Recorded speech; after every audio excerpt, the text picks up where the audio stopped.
Hello friend, welcome back to my channel English with সাহেব। আমাদের daily লাইফে এই ধরনের সেন্টেন্সেস আমরা প্রায় ইউজ করে থাকি।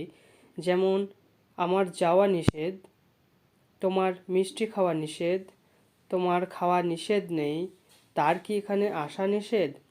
এই সেন্টেন্সগুলিতে তোমরা দেখতে পেলে কোনো কিছু করা নিষেধ। এই কোনো কিছু করা নিষেধ আছে বা ছিল এটি বোঝানোর জন্য আমরা যে ইংলিশ ফ্রেজটি ইউজ করব সেটি হচ্ছে ফরবিডেন টু। চলো সেন্টেন্স স্ট্রাকচারটি দেখে নেওয়া যাক। সেন্টেন্স স্ট্রাকচারটি হচ্ছে subject plus be verb plus forbidden to plus verb one. আমার যাওয়া নিষেধ, I am forbidden to go. তোমার খাওয়া নিষেধ নেই, you are not forbidden to eat. আমরা নেগেটিভে বি ভার্বের পর নট ইউজ করব। তার কি এখানে আসা নিষেধ, is he forbidden to come here. Interrogative সেন্টেন্সে বি ভার্বটা আমরা প্রথমে ইউজ করব। তোমার মিষ্টি খাওয়া নিষেধ, you are forbidden to eat sweet.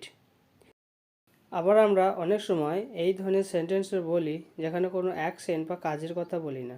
যেমন আমার খারাপ হওয়া নিষেধ, তার আমার বন্ধু হওয়া নিষেধ, তোমার কি ড্যান্সার হওয়া নিষেধ। তো এই ধরনের সেন্টেন্সগুলো বলার জন্য আমরা যে স্ট্রাকচারটি ইউজ করব সেটি হচ্ছে ফরবিডেন টু বি। এটি অর্থ হচ্ছে কোনো কিছু হওয়া নিষেধ। আমার খারাপ হওয়া নিষেধ, I am forbidden to be bad.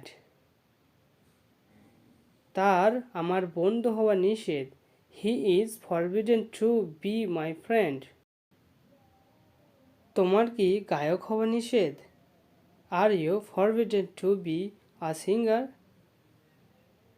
তোমার কি ড্যান্সার হওয়া নিষেধ, are you forbidden to be a dancer? Thank you for watching. Like, share and subscribe for more videos.